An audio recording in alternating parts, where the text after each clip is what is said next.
What is going on, Marv Meisters? Good to see everyone this evening.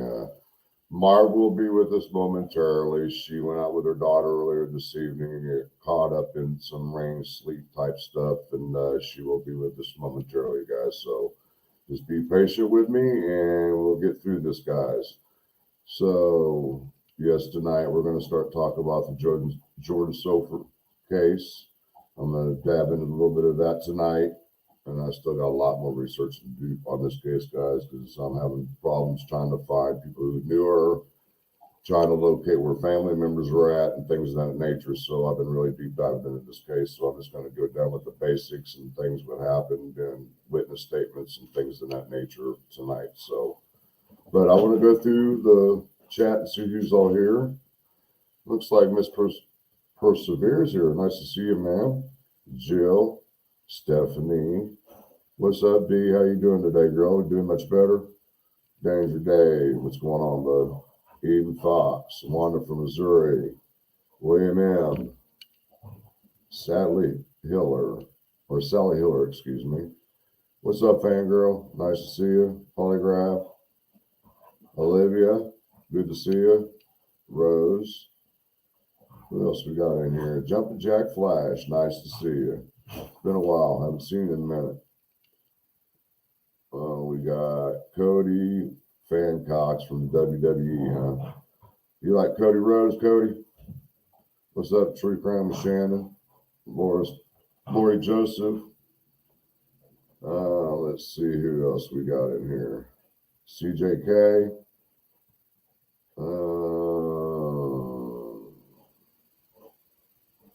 See who else. Did I miss anybody?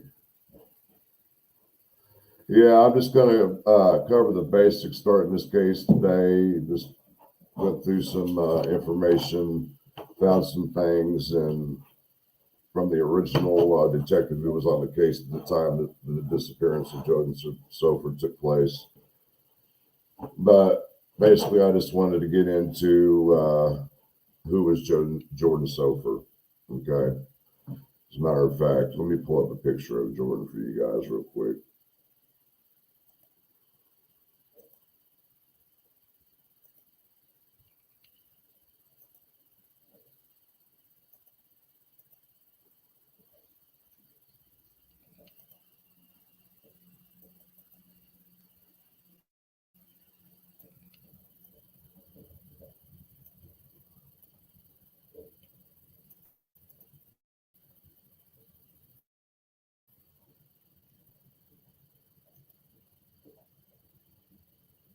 Give me a second. Get ready to pull up this.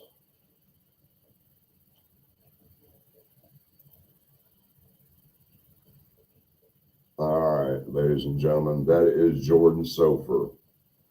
Born March 24th, 1988, and her death is listed as 2006, even though her remains were found in 2009.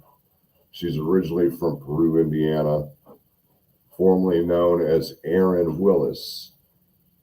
The way she spells Aaron is Aryne, Willis. So I'm taking that as her real name before she was adopted by the Sopher family out of Wabash, Indiana, by Robert and Linda Sopher back in 2004 when Jorden was 16 years old. She moved out of the Sopher residence the first Saturday of April of 2006 and moved in with the Clemens family on Sivey Street Sunday, April 2nd. Left the McLennan's home to stay with a friend, co-worker from Hardy's, friend Aaron Harland at 215 East Hill Street, apartment 3. Friends stated last seen talked with Jorden on a Tuesday at 5:15 a.m. getting ready for work, which is her friend Aaron, the one that lived at the 215 West Hill Street. What I'm going to do is I'm going to go back here and I'm going to pull up some pictures and show you these locations of where Jorden was staying at. And see, the house on Sybee Street, I don't have an address for, so I wasn't able to look up the address and get a picture of the house. But what I want to do is I'm going to go through. Here's the look. This is the report by the new detective who's on the case, Robert Burgess. And her remains were located at 35 or County Road 25 South and River Road in Miami County, which is in Peru. It was just a death investigation at the time. Now, I was unable to locate anything online where it came to the location of where her remains were found. So Sleuth Intuition was kind enough to send me some photos that I'm going to pull up here and let you guys look at. Right here where this little dot is. Let me see if I can blow this up, guys. Give me a second here. Okay. This is East County Road, South 25. Peru, and here's River Road. Okay, this is where the location was where her body was found. To get a better outlook from right in this location right here. Right there. Right in that location. Well, actually right here is where the location is. And then let's see.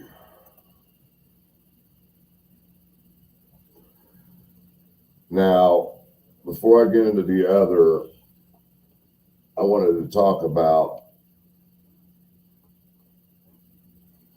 her friend Erin Harlan she worked with at Hardee's.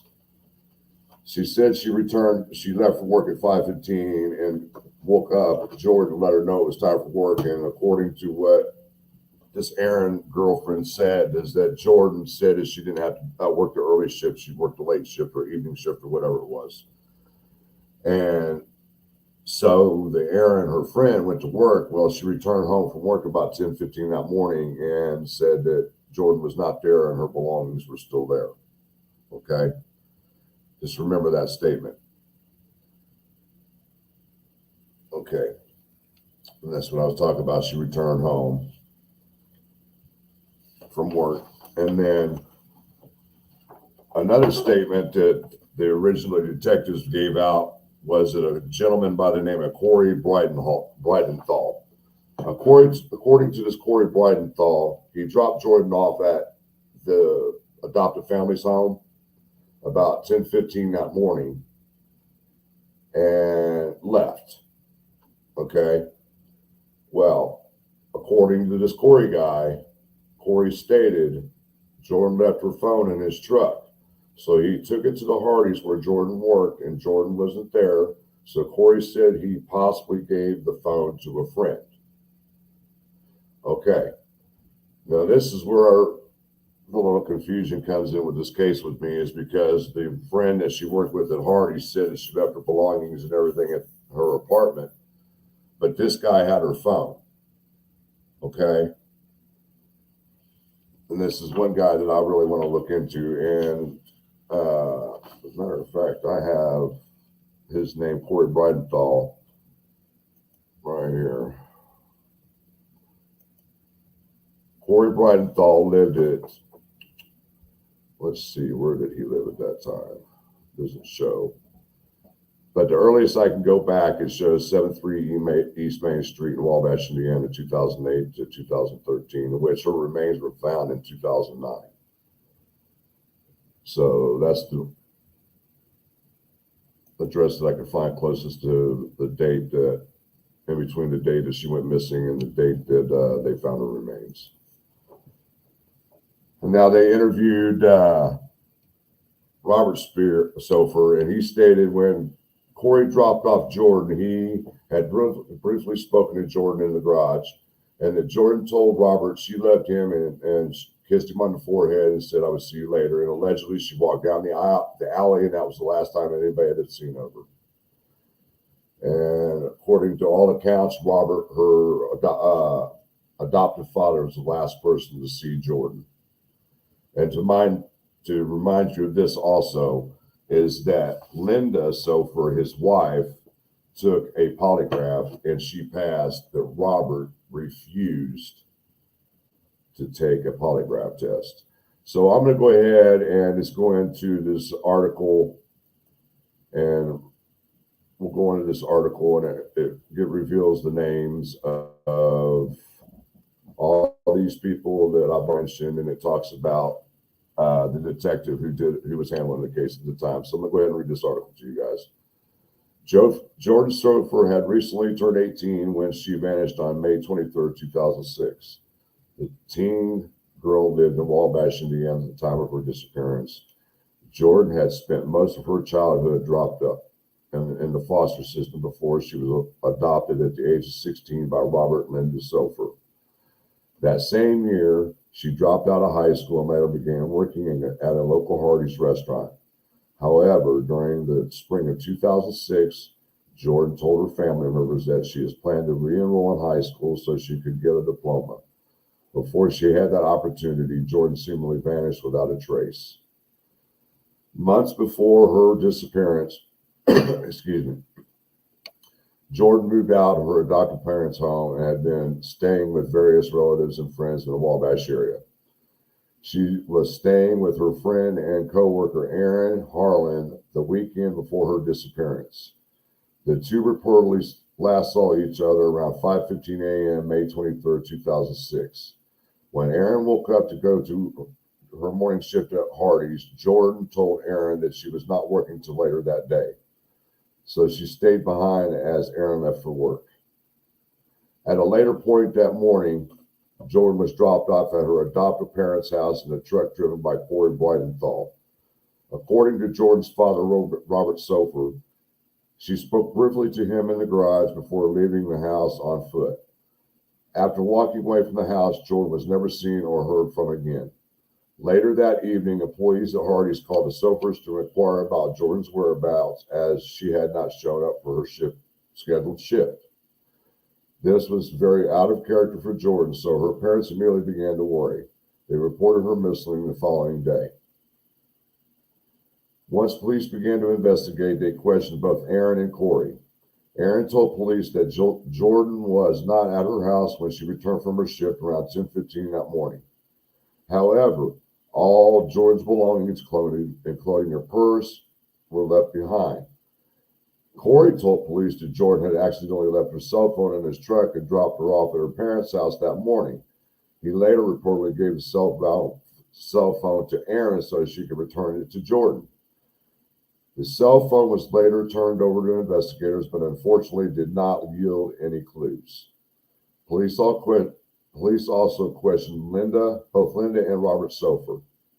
Linda agreed to take a polygraph exam, which she passed, but Robert refused to take one.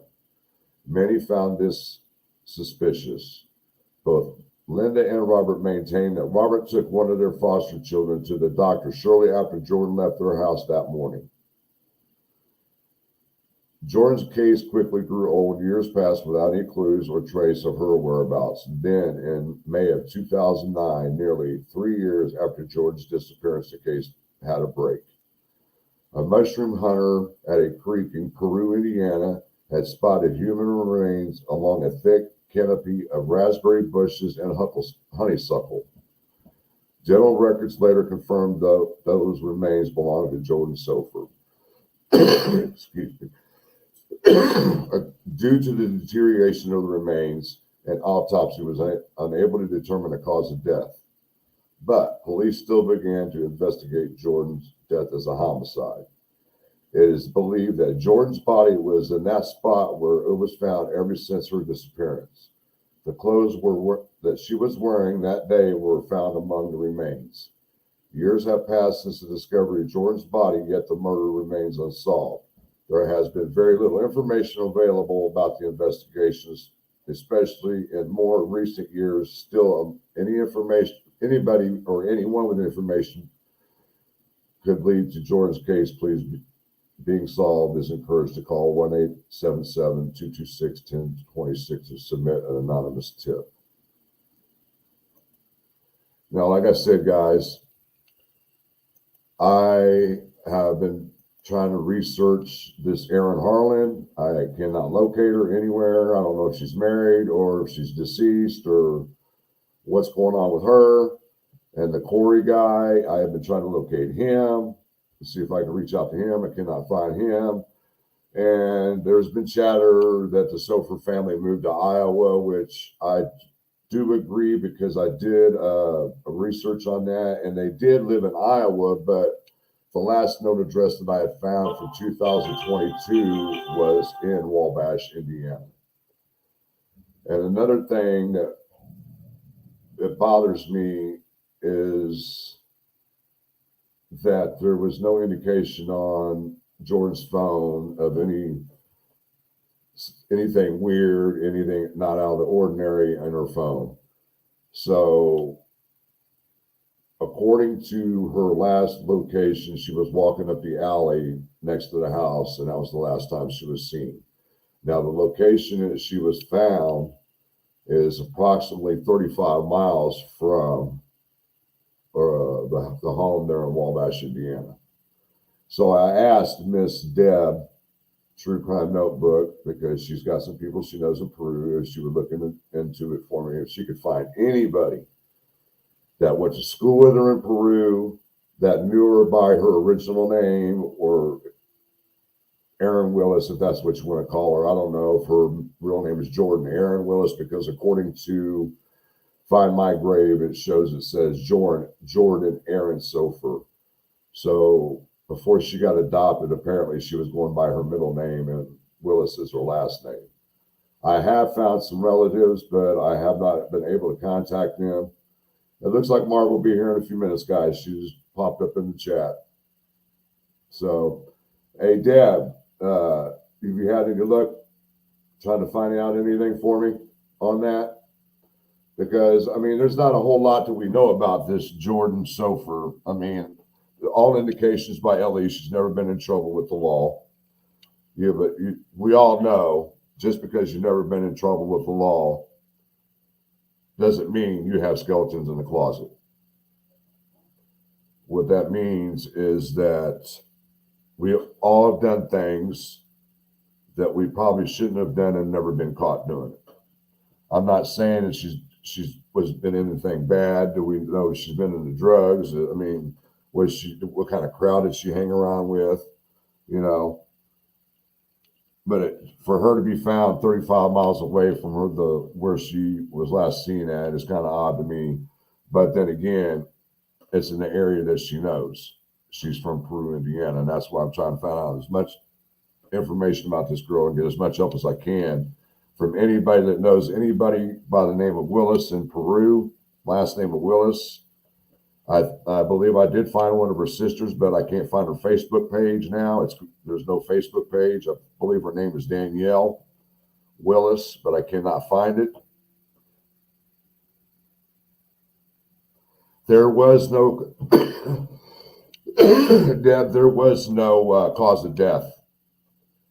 Due to decomposition and skeletal remains, they were not to be able to determine the cause of death, and that's a good question that you asked that, because how can they determine if it was a murder if they don't have a cause of death? That's my whole point with trying to find out as much as I can about her before we go to making conclusions on or pointing fingers at individuals. I mean, we don't know that if she was involved with drugs. We don't know that. We don't know if she was involved with things that was illegal. We don't know that. Just because she's never been in trouble with the law doesn't mean a thing. She could have been out there with somebody and overdosed on drugs, as far as we know. I'm just saying, it's how can I mean, you got to look at it that way. They said there was no cause of death in the autopsy. How can you determine it to be a homicide? So you got to look at all options here. And that's why I need to find out as much as I can about this young lady before we start going down certain avenues. I think, William, right now, the only thing I can think of is that somebody had seen her out and about down that alley, whatever time it was, and she got picked up, and that was the last somebody had seen of her. I do believe that she was picked up by somebody, or she got in a vehicle with somebody, or I don't know if it was against her own will or what it is, but I do believe that she was in somebody else's vehicle, and we just don't know who that person is. You know, and that's why I need as much help on this case as I can. And like I said, I know there's some people in here in this chat that's from Peru, Indiana. I understand. Yes, I understand what you're saying, Miss Deb. They're a lot older. Maybe they have kids that are in their 30s, because she would be 34 this year. So if there's any kids that went to Peru High School around that time that might have known her, or anything, any information we can get about this girl. Why was she in the system throughout her childhood, through foster care and all those kind of things? What was going on in her life that this was going on? I mean, things like that. We need to know this kind of thing, so we know what we're looking at here.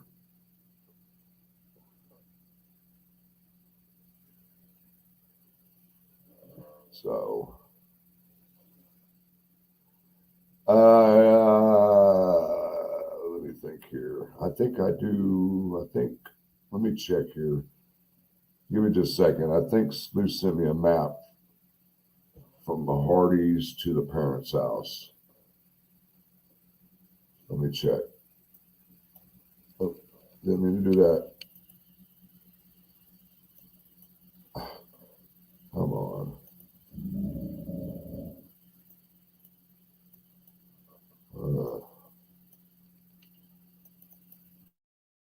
There she is.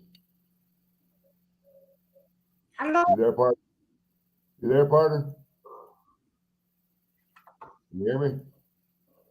There she is. Apparently, somebody's echoing. You there, partner? Yeah, I'm here. Hang on. Hello, I'm here. I see. All right, let me see.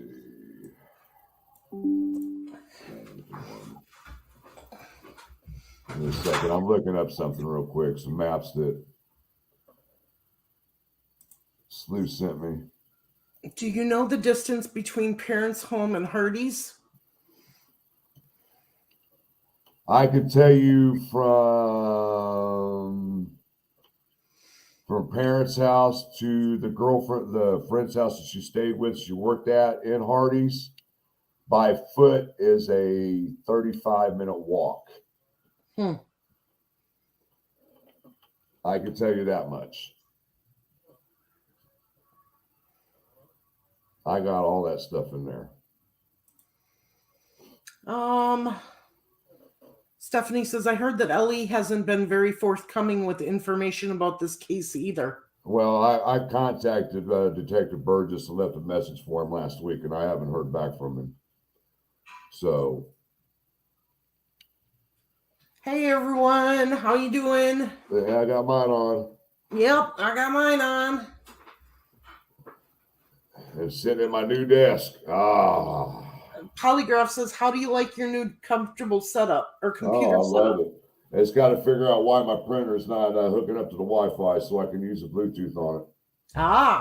Still working on that. Toy, this is in Peru, Indiana, correct? Wabash, Indiana. Where her body was found from the adoptive family's home was 35 miles away. 35 minutes is a pretty good haul to walk to work. I agree, Jumpin' Jack. So, and like I said, her body was found 35 miles away from the adoptive family's home in Peru.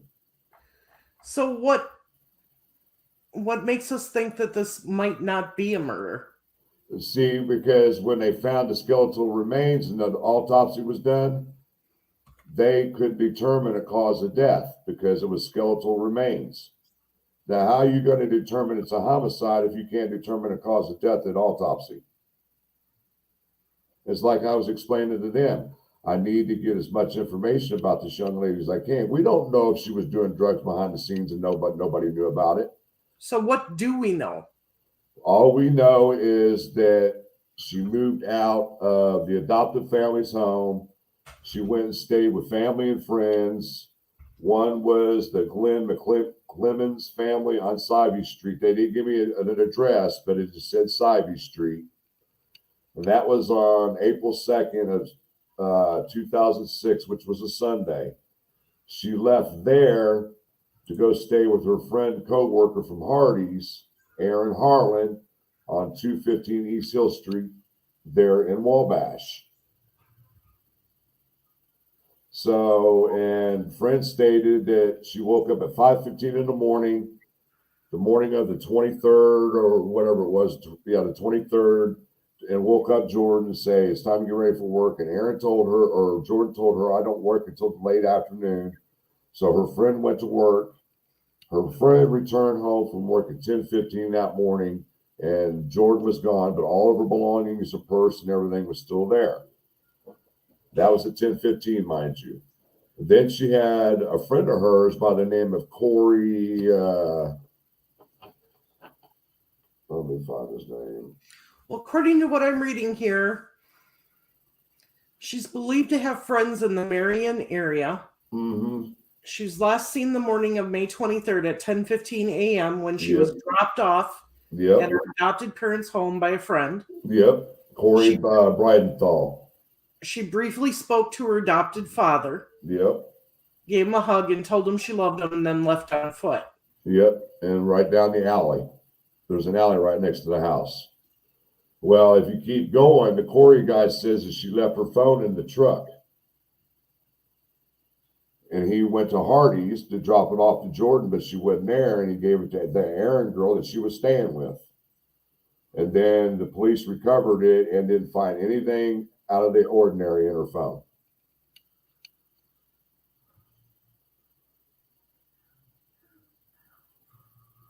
So that's why I'm trying to gather as much information. We don't know. Just because you've never been in trouble with law enforcement or been in jail or been arrested or anything doesn't mean nothing.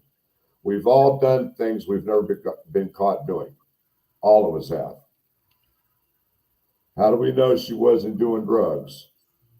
You know, I'm not saying she was, but how do we know she's not? What if she got... Yeah, but how is she going to get 35 miles away? Somebody could have come and picked her up and they went and did some drugs and she OD'd and they dumped her. That happens a lot. That happens a lot.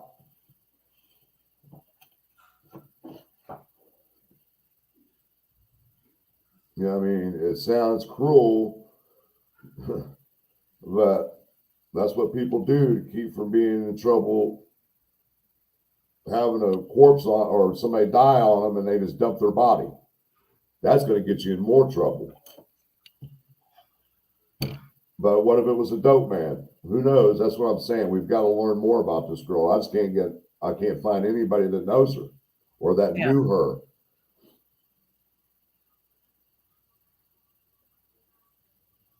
I mean, I tried to find that Aaron girl. Can't locate her because she could be married by now. I don't know if she's married, what her new name is. I can't find this Corey guy.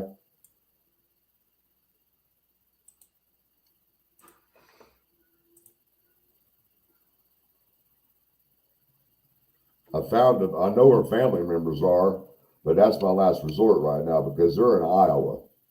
So why do they think that Richard Allen may be connected to her murder? See, that's another avenue that I'll be looking down at it with this because Kathy and Rick lived in Peru at one point in time, I guess, around the time of all this going on. Because Rick's wife's from Peru, Indiana. Have you heard about this Larry and Gary Hall? No. They're twin brothers from Wabash. Larry's in jail, linked to dozens of murders of teen girls. But he's not in jail for murder right now. Gary still lives there. Gary believes his brother is a serial killer. I haven't read that one yet. So you have to give me those names and I'll look it up. But you got to have dates and everything where these people were at that point in time too. So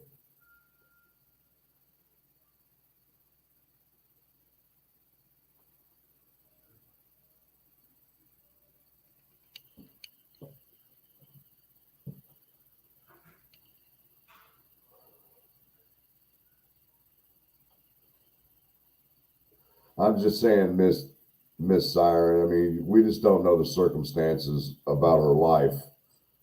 That's why I need to find out. I'm just throwing ideas out there, just saying, hey, do we know if she was doing drugs? Just because she was doing drugs doesn't mean she's not going to show up for work and things like that. All right, Christy Rose Adams, you're from Peru, Indiana. We're trying to find out as much as we can about Jorden Sopher. She's originally from Peru, Indiana, and she went by Erin Willis at that time before she was adopted by the Sopher family out of Wabash. It could be foul play, Vanessa. Which more than likely, yeah. I would have to say yes. But from all indications, from what I've read, that she wasn't involved in anything, but we just don't know that.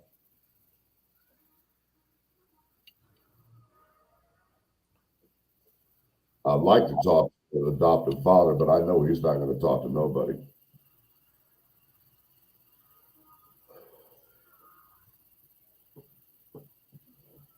So something happened from the time that she left that house. Interesting. Yep. I got a picture of the house and everything that her adopted family was at. I got the apartment building, picture of the apartment building where her friend lived. I couldn't get a picture of the house on Spivey Street because they didn't have an actual address for the people that lived there.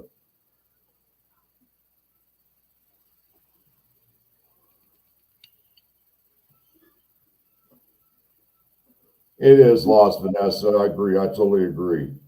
There's so much to this case that we don't know about.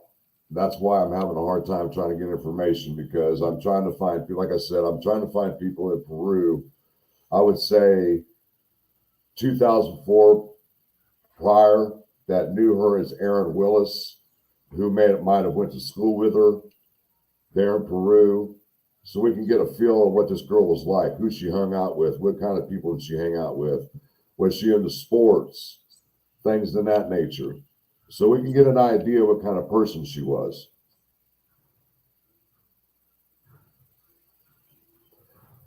Christy, there's articles all over Google about Jorden Sopher. So how long was she missing before they found her remains? Basically 3 years to the month. Okay. 3 years to the month. She was found in a patch of honeysuckle and raspberry bush or whatever. By a river? By the creek, yeah. Really, Christy? Ask him if if he knows anything about Erin Willis, if you can do that for me. There you go.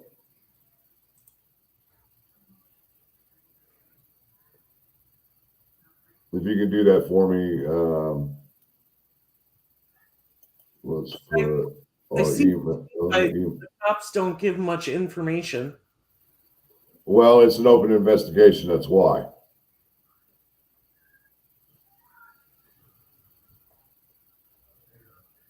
We don't know why she got adopted. No, see, that's the whole thing. She'd been in the system for many years. Mm. Oh, it says she spent most of her childhood in the foster system Yeah, before she was adopted at the age of 16. right. Okay. Exactly. The same year she dropped out of high school and later began working at a local Hardee's restaurant. Right. And that's the friend that she stayed with, Aaron Harlan. They Yeah. both worked there. Yes, polygraph. He's still alive. Christy, we just want information about her, some background on her, like what kind of person she was, what kind of things did she like to do, where'd she hang out, what kind of friends did she have, you know, find out what the situation was with her as to why she was in the foster system at that age. Right. What happened to her biological parents? That's the things I'm trying to find out.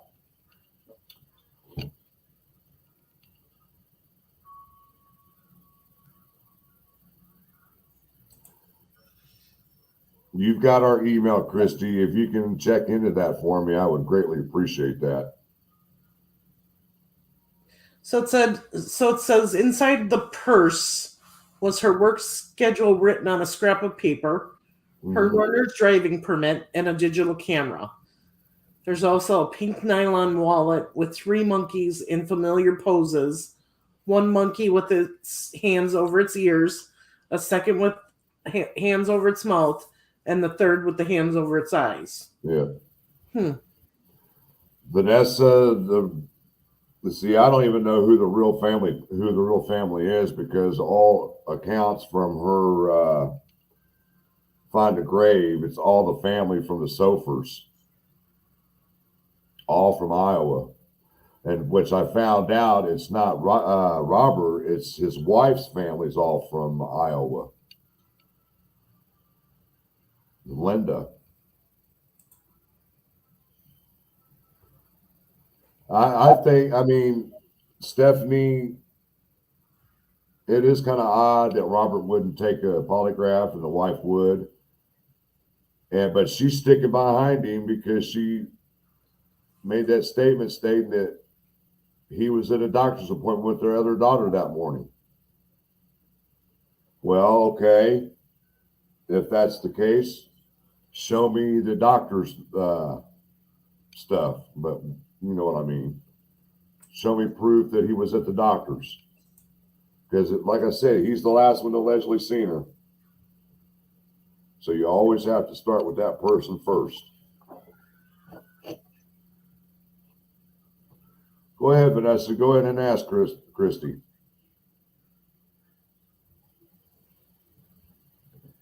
Oh, okay. I'm sorry. I see what you're saying, Vanessa. Sorry about that. And see, that's the thing. We don't know if she was going to work. Jumping Jack Flash. That's the whole thing. We do not know if she was going to work or not. All we know is allegedly, according to the adoptive father, that came and gave him a hug and said, "I'll see you later." And out the door she went, and it was the last time she was seen. Well, according to this, her family reported her missing 2 days later, after the manager of Hardee's, where she worked, said she hadn't shown up for her shifts. Because according to what she said earlier, when her friend got up at 5:15 in the morning, according to Jorden, she was supposed to work in the afternoon. Right. Of the 23rd. And she showed up at the adoptive family's home around 10:15, and that was the last she was seen. Well, it's weird that she left her purse at home. You'd think she would have taken her purse with her to work. Right. Christy, I want you to ask them if they know anything about Aaron Willis or Jorden Sopher, whatever name you could use.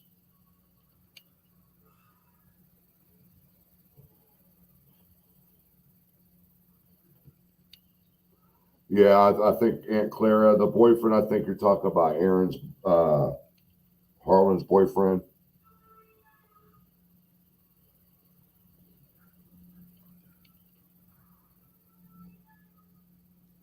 But we know that she was not at the apartment at 10:15 that morning when her friend got home from work. We know that this Carl guy, or whatever his name was, Corey guy, was dropping Jorden off at the adoptive family at 10:15 in the morning of the 23rd. Hi, C-Man. It's nice to see you.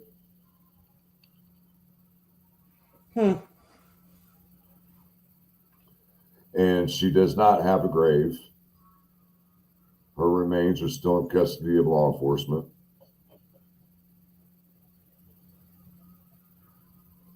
So, and they found her clothes with her remains that she was wearing.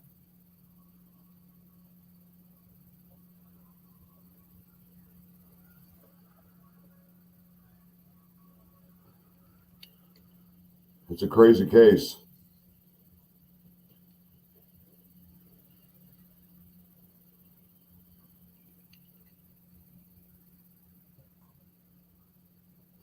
There is a piece missing somewhere, Stephanie. I agree. Definitely. Deb, I'm not really sure on that.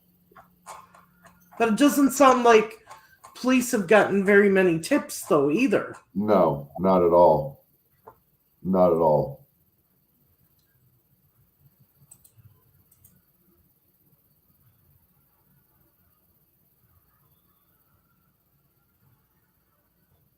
Oh, and it sounds like a mushroom hunter found her.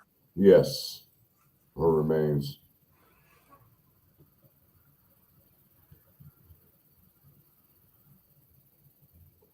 Deb, the last I checked, I was hearing chatter that they lived in Iowa to the adoptive parents. So I did a check, and yeah, they lived in Iowa, but the last known address that's given for them for 2022 is out of Wabash, Indiana again. So I don't know how accurate it is, if they're in Iowa or if they're back in Wabash or not. So.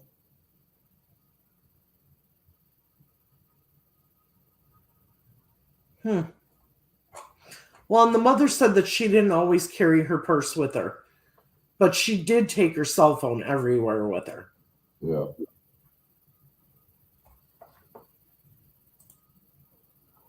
The adoptive mother, Christy, is the only one we know.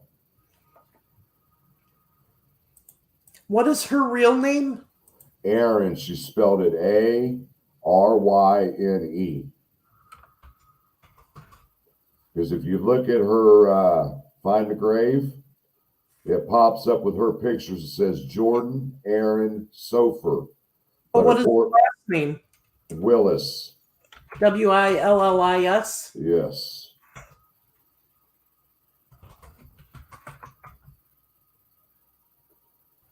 But if she's adopted, the records are going to show her as Jorden Sopher. Yeah.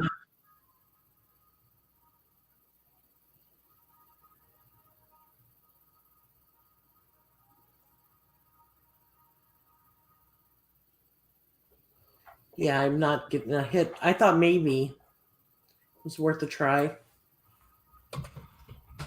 I mean, I can't find anything on her when it comes to Aaron Willis at all.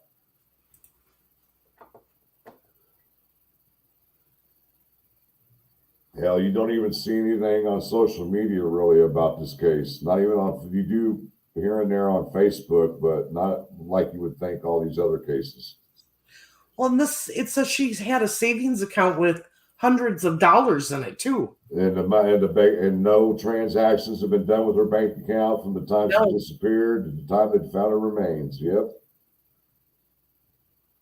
So this says she's survived by a sister, Shawnee David Lambert of Pella, Iowa.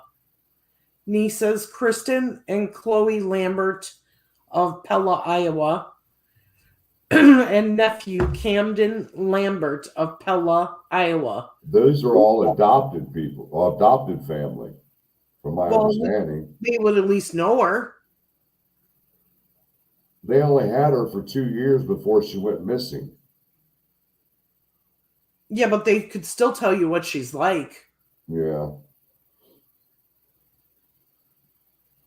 I'd like to find out Aaron Harlan. That's what I would like. She had a boyfriend or anything. We don't know none of this stuff.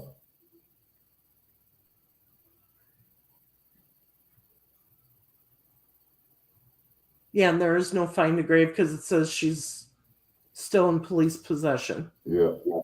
Mark, she was a Willis before she became a Sopher.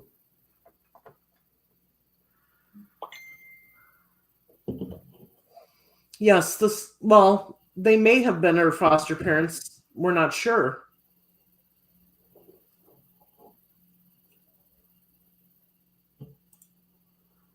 Yeah, definitely needs exposure. Aunt Claire says Jordan's natural aunt did an interview after they found Jorden. I will try to find the link and send it. Thank you. Oh, yeah, please do that. Yeah, you're right. There's got to be a birth certificate out there somewhere. It's all going to change. Birth certificate, everything changes when you're adopted.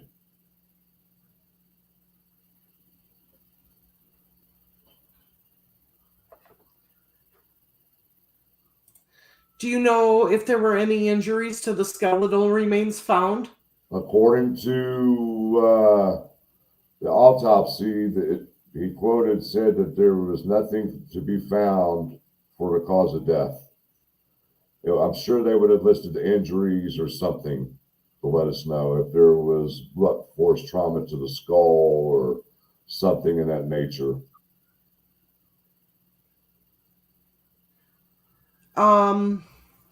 Lori says go to the school where she may have attended, and they should have on microfilm her school records with her parents' names. I was adopted, and that's how I was able to connect to my biological family.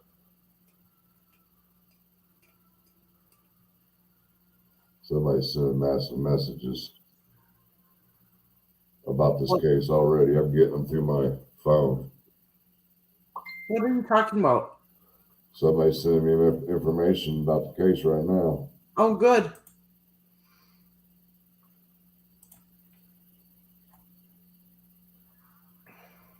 Danielle. I knew Danielle Willis was her name at the time. Hold on. Danielle Clary.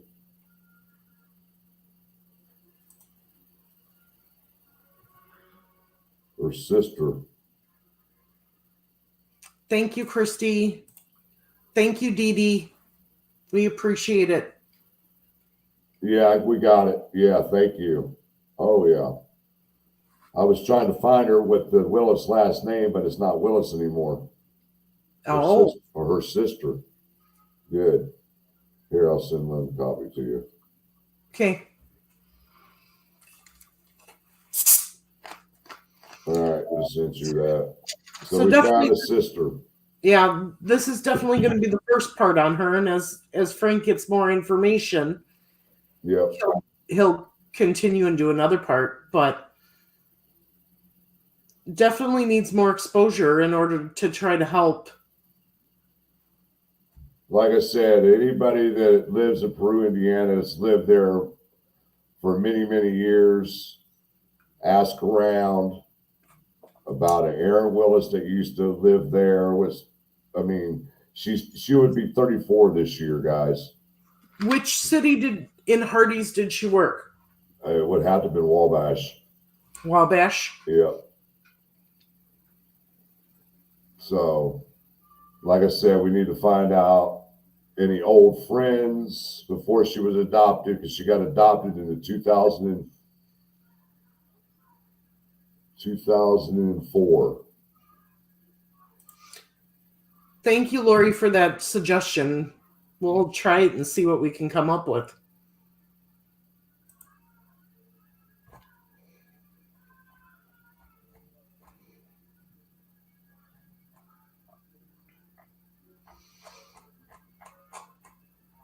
anybody that can come up with information for us, it would be greatly appreciated. There's our email scrolling across the bottom of the screen.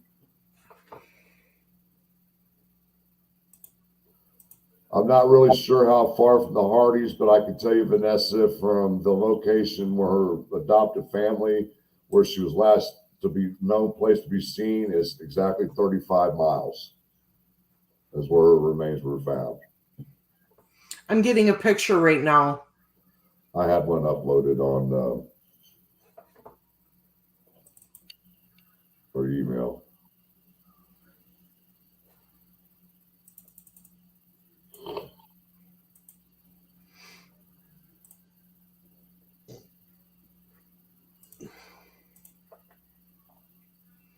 So this is a picture of Jorden Sopher.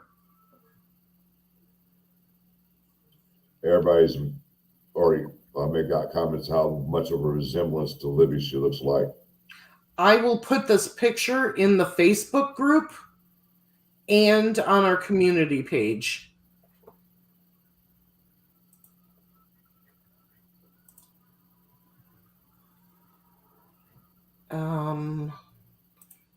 Community page first.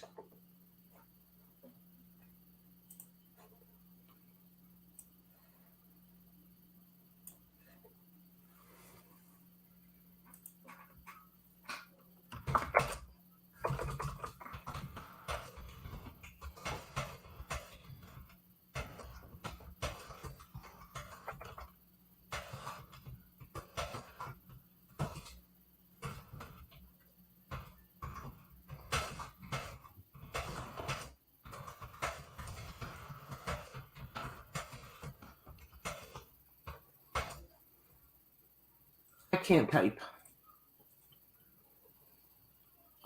You're very welcome, Stephanie. You know, it just gets mind boggled that we've sat here going on 6 years dealing with the Delphi case, and then look back at this case. This case is 16 years old. And no conclusion. We don't hear nothing from LE. We don't get no updates or anything. And me and Marv and a lot of us other creators have always talked about it. It takes all of us to come together to put pressure on the communities and law enforcement to get something done on cases like these. I mean, hell, they're probably just, we really don't know what's going on behind the scenes. But from all accounts, it looks like there's just dust and cobwebs collecting on this case file.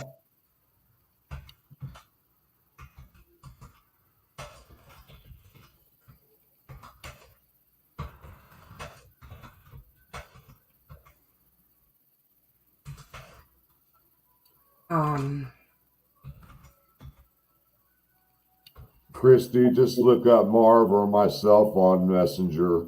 You could go through there with us.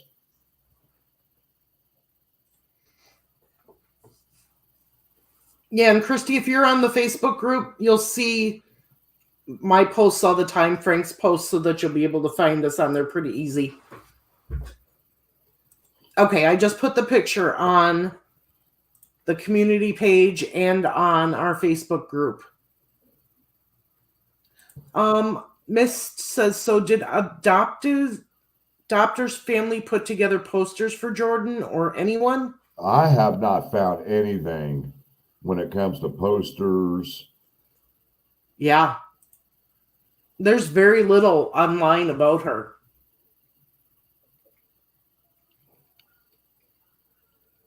Yeah, and she has not been buried. That's Nope. Why haven't they released her remains to the family to bury her? I have no clue. I have no clue. That doesn't make sense. See, now I'm going to have to get a picture printed up of her because I got a picture of Libby and Abby. If y'all can see that right here on my computer desk, right in front of me. That reminds me every day to keep working their case. On my back wall here, I have Abby and Libby and Tabitha. So, And then if I can get one of Jorden, I can put it right next to them. yep. So, but like I said, guys, I wanted to come on and just do basically like an introduction to the Jorden Sopher case and let you know who Jorden Sopher was and some statements that were made by the adopted family members and a couple friends. And just out of nowhere, she disappeared. And 3 years later to the month, they found her remains. And according to the coroner, there was no cause of death detected. And that just made my mind spin. Well, then how can you consider this a homicide or a murder if there is no cause of death? And that's why I said you've got to look at all options here. We don't know if she went to party with a friend or something and got pretty blitzed and effed up and died in their.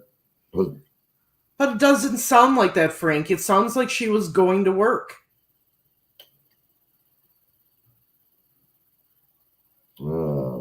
Something. I'm not buying it. I'm not buying it. Just as a fact because of her phone.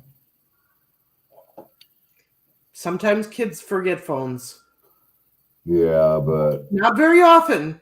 Girls are very ecstatic when it comes to their phones. Yeah, but my daughter's forgotten her phone a couple of times. I mean, the statement that she made her adoptive father gave him a hug and said, "I'll see you later." And they never said anything about going to work. Andrea said Down the Hill Facebook page did a video on her back in November. So. And Randy says, that's what I understand. She was going into work.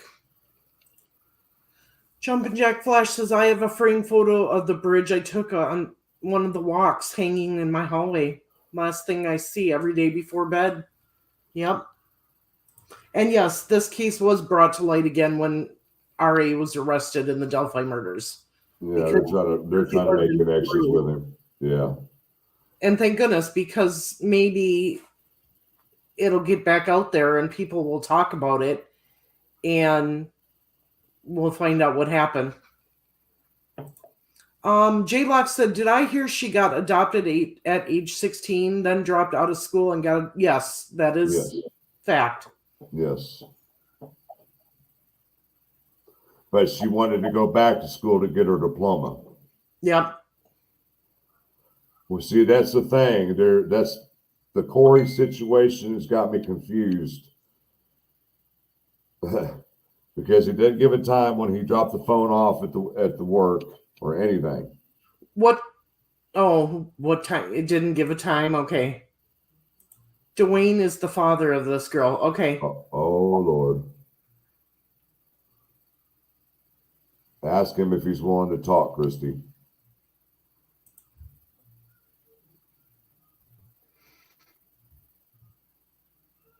Just sent Frank the link for the video. Okay. Awesome. Thank you, Andrea. Christy, if you don't mind asking him if he's willing to talk to us. We don't have to go on live. We could do it behind the scenes. We could talk. We just want to get her story out there more so that maybe somebody knows what happened or saw her, or, we can get anything going on this case again. See, this case is a little bit newer compared to Tabitha's case, but we've got so much documentation to work off with the Tabitha case compared to this one. So this one, we're basically starting from page 1. Right, and we have to do all the research ourselves. Yeah, exactly. But once again, you have to think the police said they got her phone. Thank you for the super sticker, Stephanie. Thank you so much. That they didn't find any unusual activity in her phone, which means what? Texts, Google searching, phone calls. That is a good question. So she was going to work and Corey went there to drop her phone off, Why didn't he just take her to work? See, that's what I'm saying. I don't buy the going to work thing. It was early in the morning, 10:15 in the morning, and she had just told her friend at 5:15 that morning that she didn't have to work until the afternoon shift. So why would she be going to work at 10:15 in the morning? True.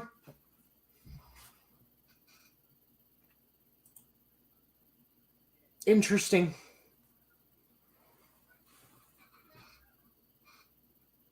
It's almost like an abduction to me.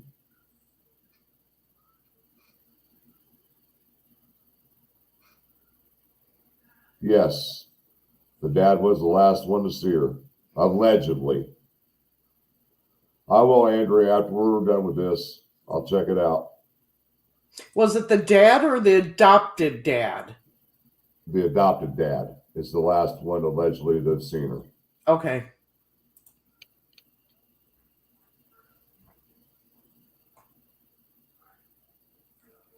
Yeah, that would be nice if we could find out what time her shift actually started that day.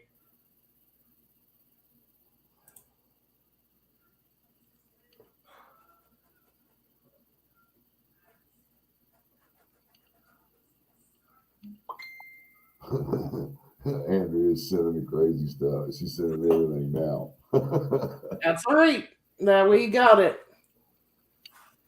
Yeah, we definitely have to get her story, get more information and get her story out there. I hate these old, long cases, the ones that have been out there forever, because these poor families, it's just not fair. It sickens me that, I mean, she's a human too. Why didn't she get the exposure like everybody else? Right. Christy says, we're talking to him right now. I will private message one of you before the night's over. But this is a really sad story, and I'm glad that I got to be part of it and get the truth out there. And yeah, exactly. Thank you, Lori Joseph, for the super sticker.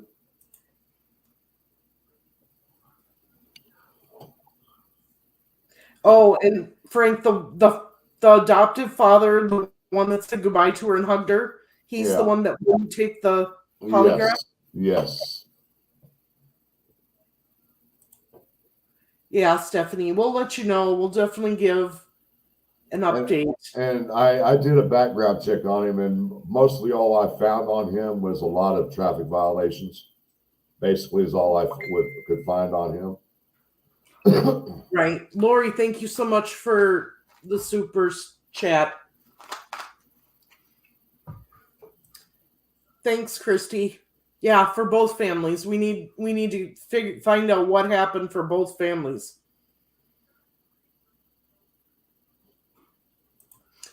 According to the newspaper from 2009, her purse and phone were found in the alley outside the Sopher home. See, this is what I'm talking about. There's so much conflicting information, because according to her, that girlfriend that she stayed with and she worked with, when she arrived back home from work at 10:15 in the morning, her purse and all of her belongings were still there, but Jorden wasn't there. Okay, so people still have questions. The distance between Peru, it wasn't the Peru Hardys. Peru is where she grew up, correct? That's where she's from.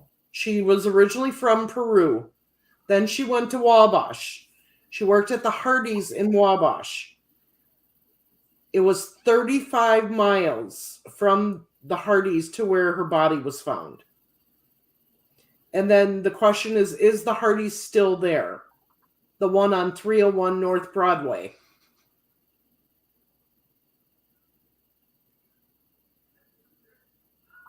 Frank? Hold on, I'm reading messages from Christy. She's talking to her biological dad right now. There were foster parents and had foster children in the home, but a short time after Jorden went missing, they came in and removed the foster kids from the home. Yes, Sophers is the adoptive parent's name.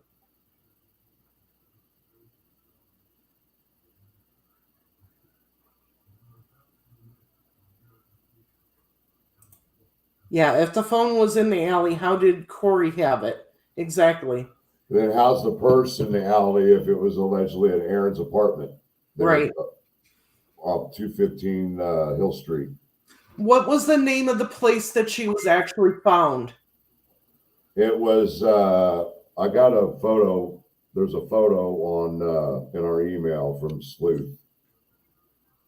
Does it have the name of the place she was found? There's no place. She was found along the creek bed in a honeysuckle patch and raspberry patch. But what Canopy. city? Peru. Oh, she was found in Peru. Yes, County Road 25, River Road, South River Road.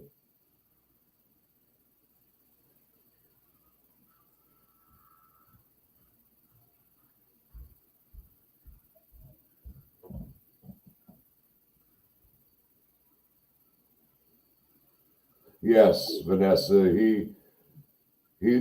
I drew up some maps too. I've got them in there. I mean, I've even got from the distance from the adopted family to the Sivey Street. I've got the distance from the adopted family to the friend's house over by the Hardys. I've got all that.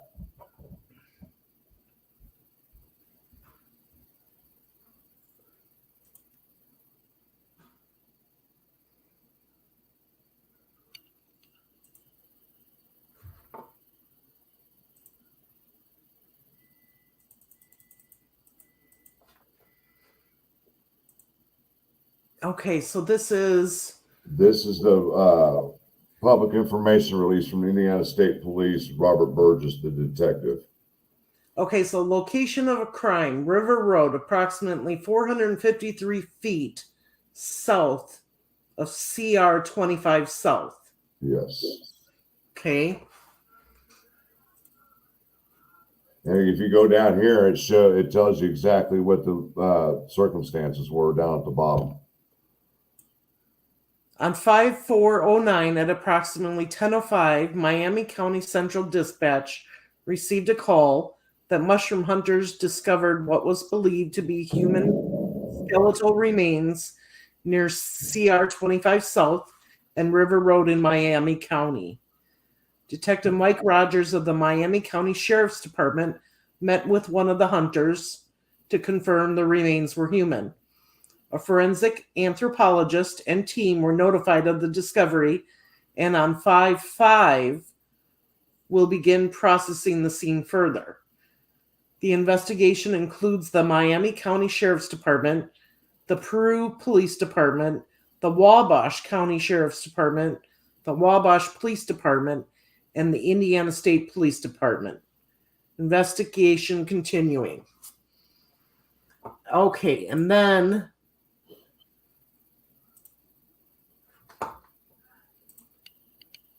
is this the map you're talking about? Yep. You expand it out just a little more where the T is, that's going to be River Road. Where the T is. If you move your cursor to the left, keep going right there. Keep going to your right a little bit. Right there, that's the T. That's River Road right there. Okay. And the road, the little black dot here is Yes. the location where they found her.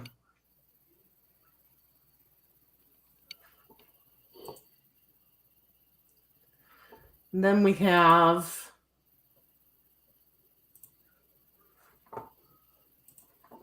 this one here. So this is where she was found, correct?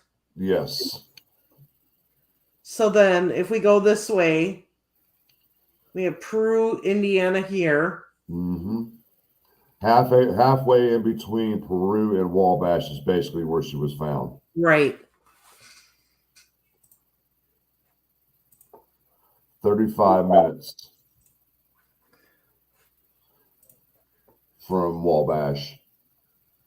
Okay, here's a little bit different map.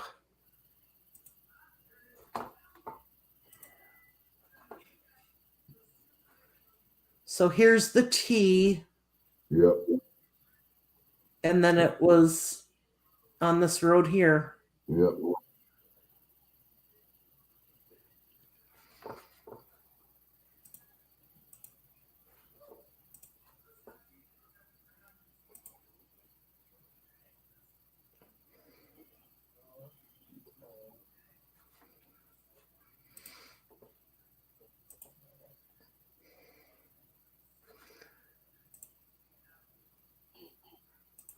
Yes, she was found in Peru.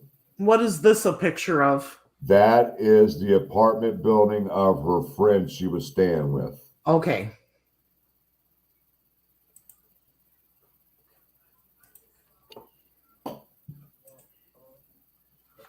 This must have been. This is the home that the adopted family lived in right here. Okay.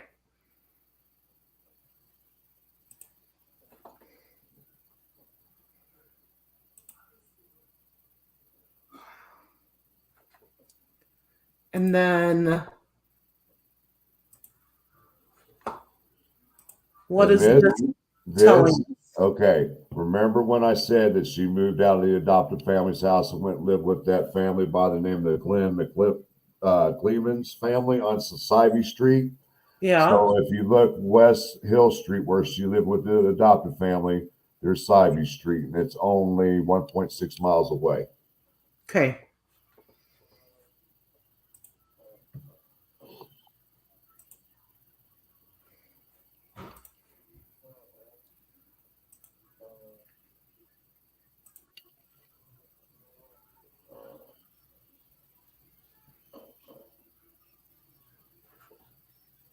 Okay, I had that.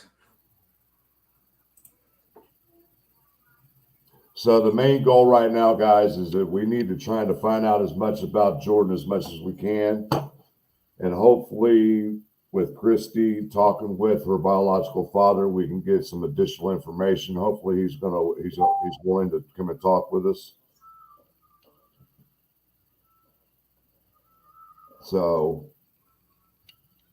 and give us a better understanding of what was going on in her life with things in that nature. Or it could be just a abduction type thing, or but we got to start somewhere. We got to start looking at people around her. Okay, so when did this actually happen? May 23rd, 2006. May 23rd? Yes. 2006? Yes.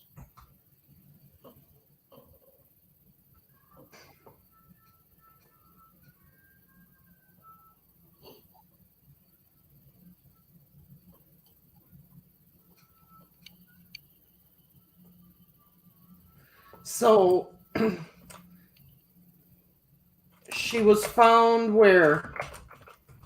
Peru, Indiana, May of 2009.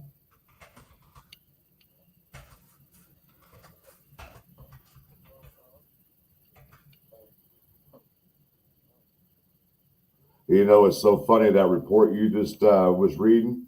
Yeah. The date, it said at approximately 10:05 that morning, they got a call to dispatch. That's awful close to the time that the last time that Jorden was seen. It was at 10:15 that morning, exactly 3 years earlier. 10 minutes off. Just so weird.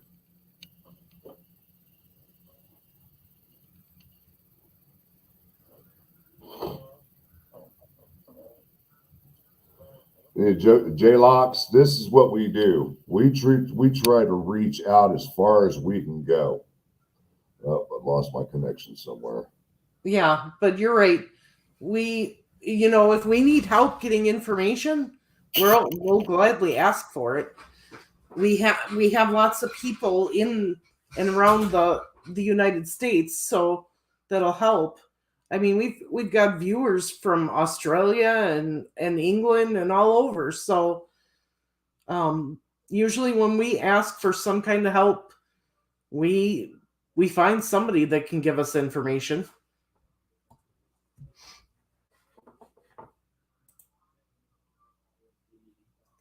And Christy definitely was the right person to see this tonight.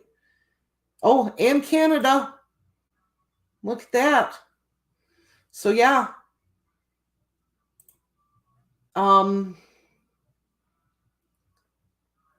just gonna go back here. Yeah, I wonder why they removed the kids. For some reason, my camera's not. There we go.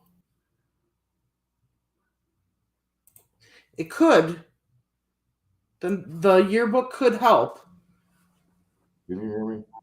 Yeah, we can hear you. We just can't see you. For some reason, it says I lost connection somewhere with my camera. Huh. Does anyone know how and when the boyfriend committed suicide? I'm gonna back out and come back in. His name again, please? Okay. Jumpin' Jack, we'll have to wait for Frank to come back.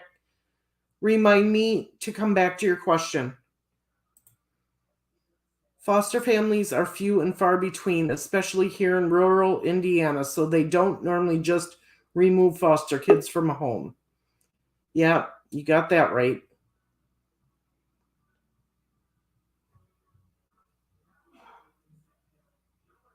Let's see.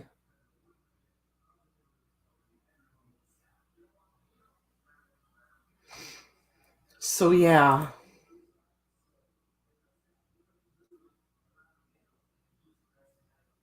We'll definitely be digging more into this case, and trying to get information from anybody who has any information.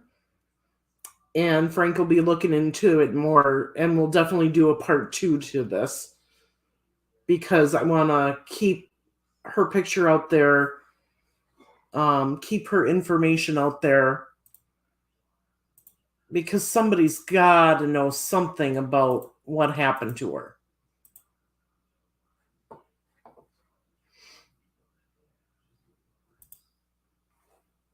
Somebody's definitely got to know. There's got to be tips out there. People just aren't coming. At Marvelous Marvin, look up.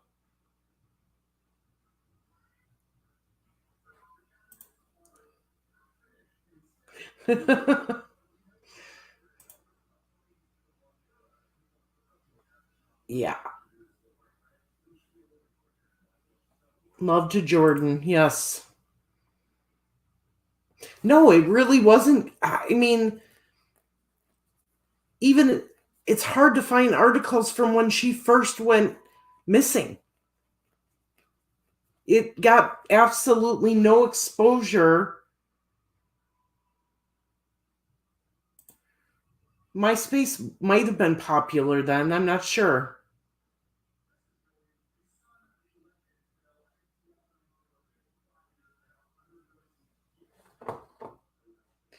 I can't, it does, but I can't tell what it is.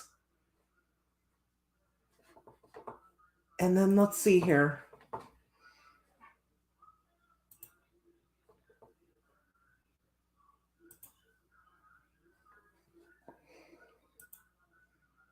No, go back.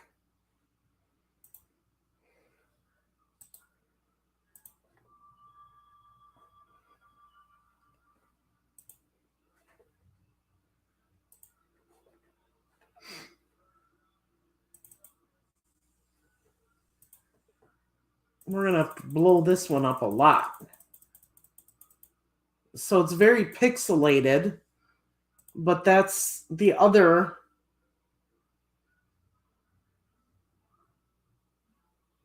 A little, another picture of her. Yes, Otto.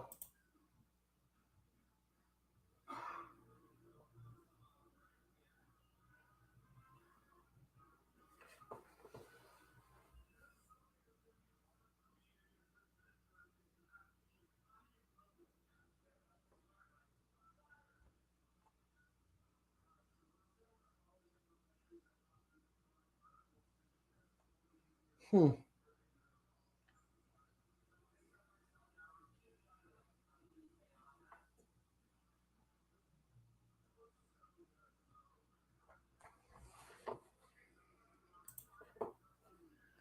But that's all I can really find on, except for this.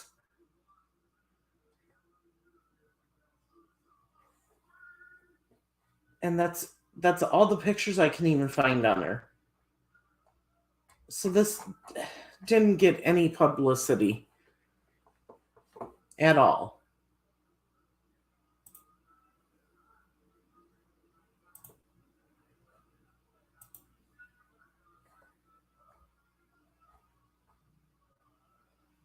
I mean, they don't even put.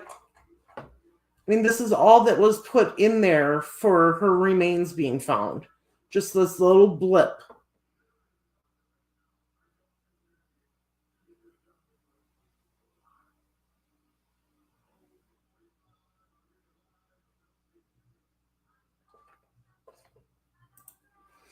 I can't wait to hear the story.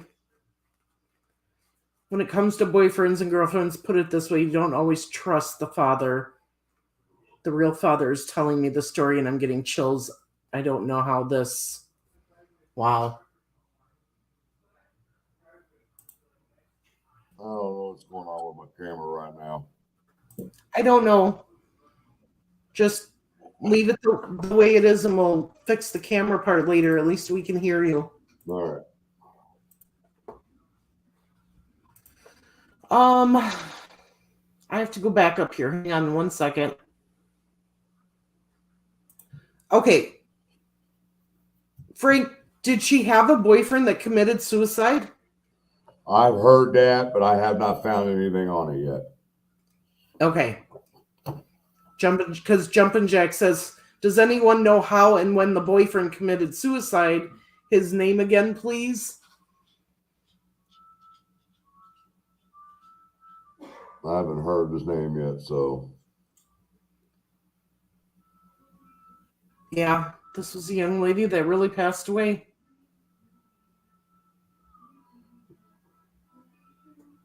Yes, that's what I missed. That picture, I was thinking it was almost like a volleyball jersey.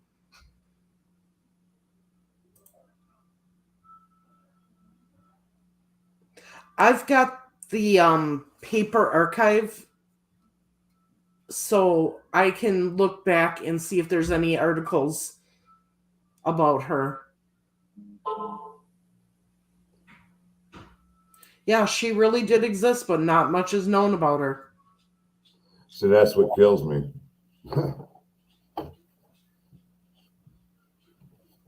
What really bothers me is that certain cases get all the publicity when all the other people are in the same position as everybody else.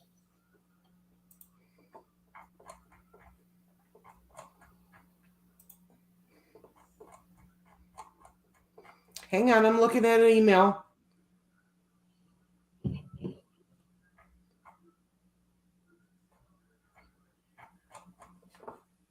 Refresh. No, we did not get an email from you. You got to make sure you put marv.n.frank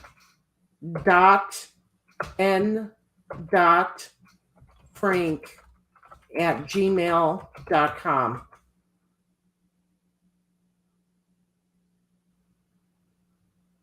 If you need pictures or boots on the ground info, okay.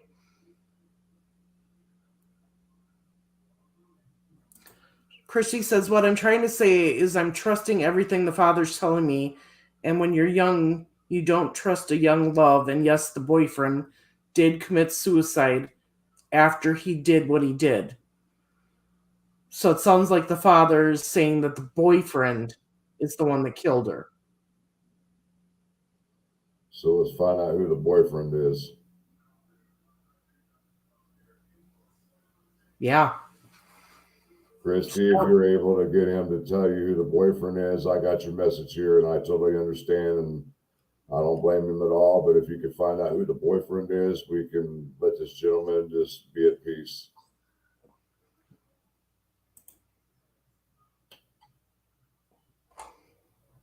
I got some more pictures of another picture of her. Yeah, I showed one other picture of her. Okay. Here we go. This one is better though.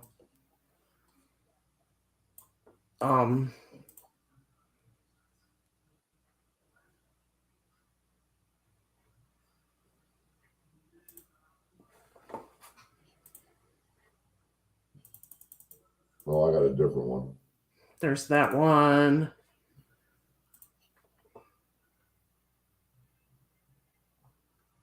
Just sent you another one. Sent it to me where? Your messenger.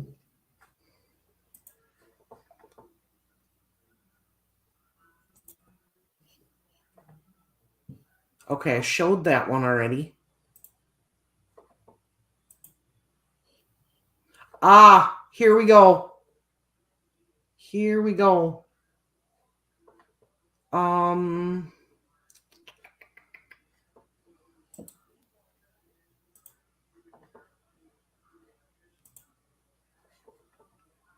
This is definitely a school jersey of some kind. Because look, it's got a number 7 on it. That looks like a G. Yeah.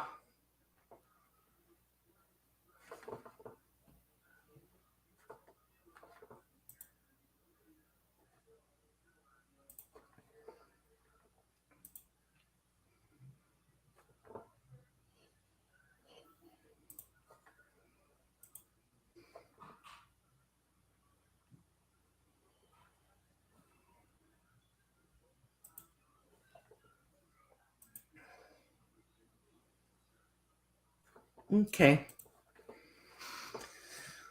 Well, we'll have to keep getting information and do a part 2. All right. She just gave me more information, and I was leaning that way. That's why I want to find out. But we'll see. But all right, guys. I appreciate everybody coming out tonight. This is just a jump start to this case. There's still a lot more we got to look into and figure out. And yes, that girl needs a proper burial. yeah. But his name is in an article. I'll have to try to find that article. But Marv makes the schedules on our next lives, and so the next Corey Bridenthal was the boyfriend.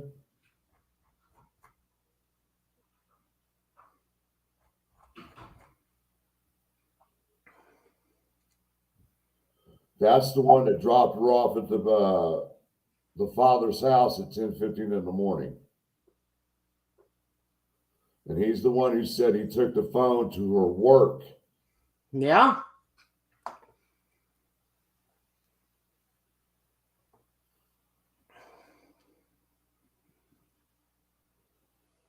Wow. Well, we're definitely going to have to do some looking. You're going to have to do more looking into that. Yeah. With Christy's other information that she gave you, and then we'll have to do a part 2. Yeah.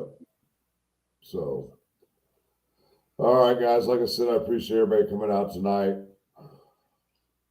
An hour and a half's gone by. We've covered a lot of bases here. We've had a lot of help in our chat, which was greatly appreciated. Thank you so much, Christy. Yes.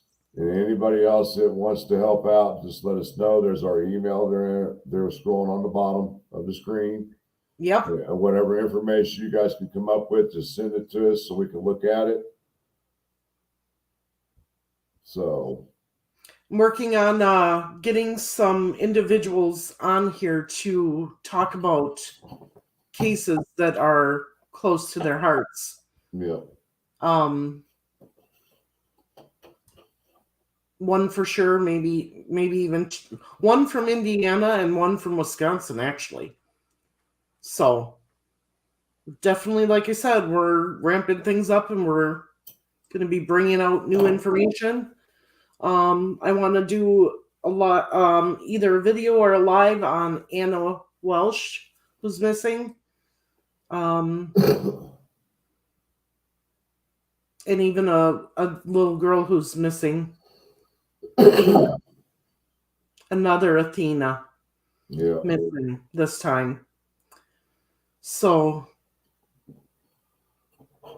And the bond hearing's coming up in the next few weeks, guys. Yep. And I'm supposed to be attending that, so still working that. You know how that is right now. Whatever information we can gather or whatever news pops off, we come to you with it. But until then, it's quiet on the good old boy side, I should say.